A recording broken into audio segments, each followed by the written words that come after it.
cameras, Rainn. Hey, let's do some photo ops. Everyone get your cameras out. Get them out. Get your phones out, get your flips, get your thing. Come on. Come on, James. Let's put on a show. Everybody. Stand up. What are we going to do?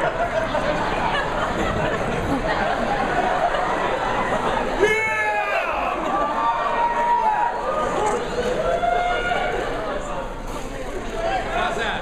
Anything else?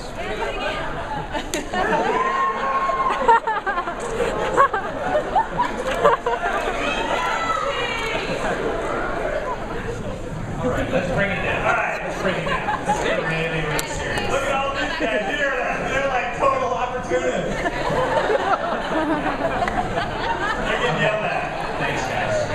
Sorry, we started a shitstorm. If this was a John Favreau panel, you would have gotten taken out by snipers. Yeah. We're here to talk about a little movie called Super. Thank you. Thanks for the applause. We have no moderator. We have no footage to show you. This is very, very low rent affair. I think that we should just start by... How many of you have seen the trailer? Let's just pick... How many of you have seen the movie? Yeah! Hey, wait, is Lloyd Kaufman here? No, he's not. He's supposed to be here. Wow, that sucks that your mentor who's here at Wondercon is not here for your panel. What a dick. What does that say about you? What a dick. Never see a trauma movie again.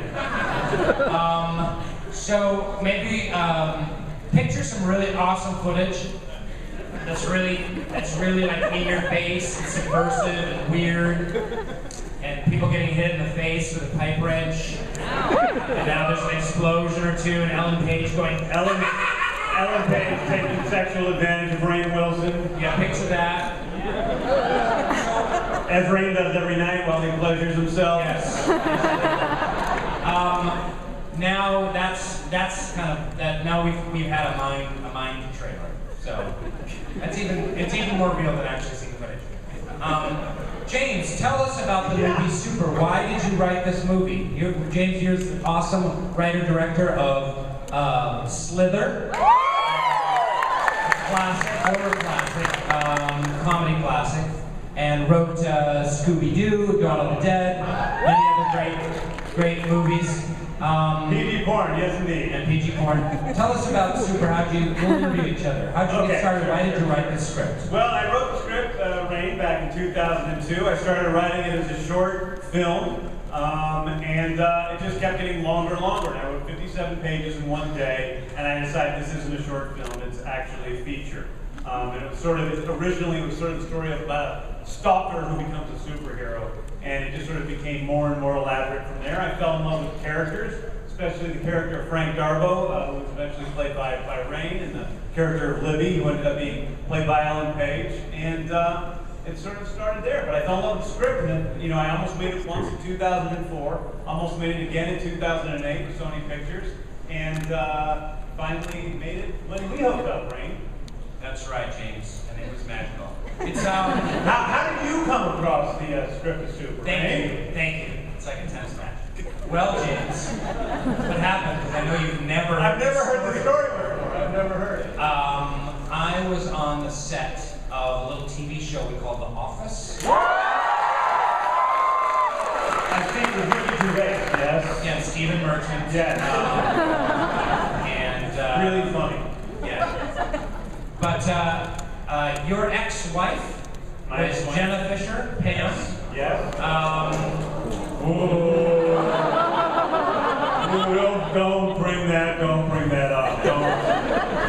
Jen and I are still very close friends. It's actually amazing. I've never seen anything like it.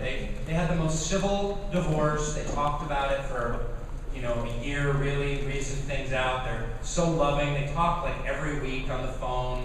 Jenna and her new husband came to see a Super screening in LA, big hugs all around. It was really like, I have to say, I've been very impressed by the whole thing.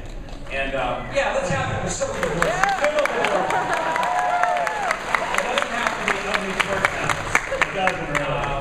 But I was on the set of The Office, and it's an absolute true story. The lighting breaks, we hang out. Went over to Pam's reception desk. This was about 2.5 years ago. And Jenna was like, you know, Rainn, I was talking to James the other night, and I said, James, why did you never do anything with that script? Super, that was my favorite thing you've ever written. And then she said, and James said, well, I never had anyone play the lead, and so Jenna had told James and suggested me for the lead.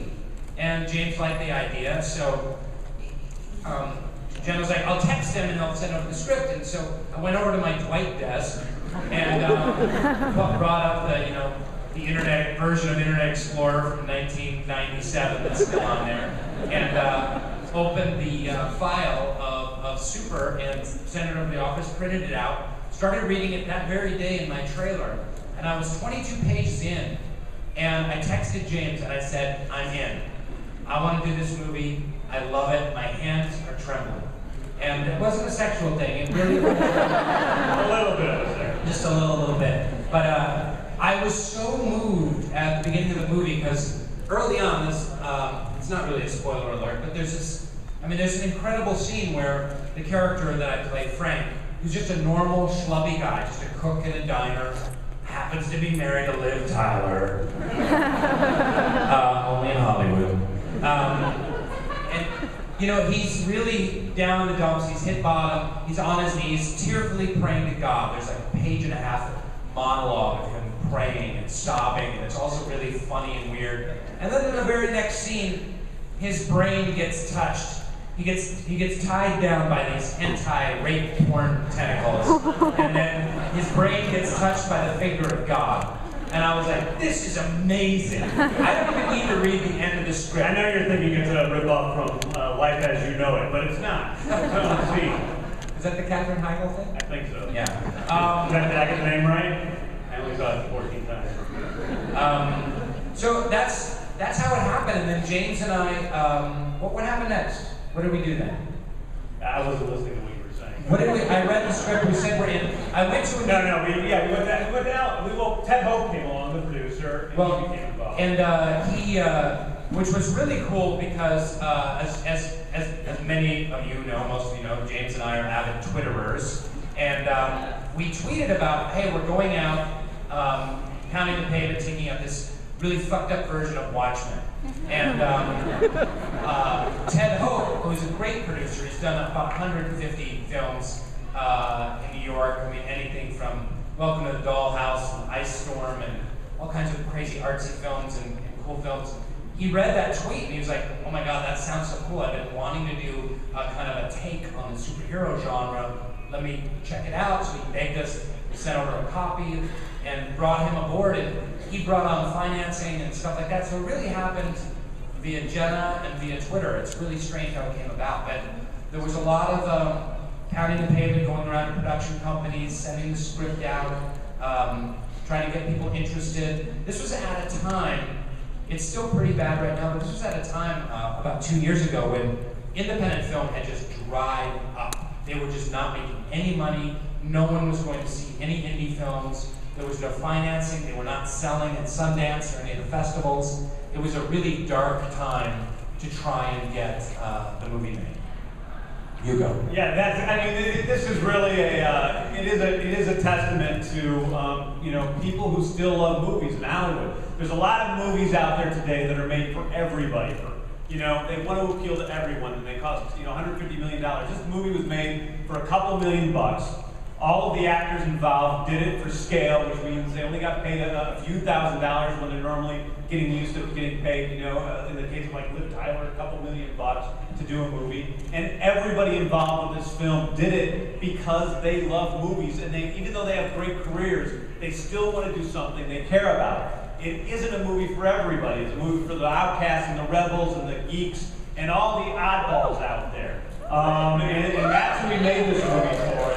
It's an exhilarating film to make. It's a movie that I love. I'm so happy that we made it. Rainn and I teamed up together to make this movie because it's something that we love. And when you make something for a low budget like this, you can make something extreme. It's unrated. It goes all the way in every direction, whether it's the comedy or the drama or the violence or anything that we feel is real in the movie, we take it all the way. And when you do a movie for a low budget like that, we had complete freedom to do whatever we wanted. And Rainn and I were saying the other day, we were doing the DVD commentary for the movie. And you know, it's just a movie we just feel good about. And I hope you guys go out and support it, really. I hope you come to the, I'm going to do a Q&A after the 7:30 show at the, what's the name of that theater? Landmark Embarcadero, 7:30 and 10 or 10:15. Yeah, is the late one. James will be there tonight to do Q&A and intro the films and stuff like that. So yeah, so I hope you come by. Embarcadero. Who's gonna go down tonight? Come on. Who's gonna go? Landmark Embarcadero. Show of hands. Again, see Get more. Oh, you need commitment. I want more liars. More liars. You know, everyone raise their hand.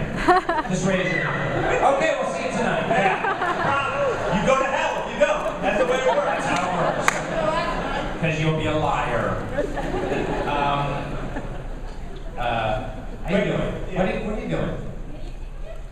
You're videotaping me? Who gave you permission to do that? You did? You're a rambunctious child. How old are you?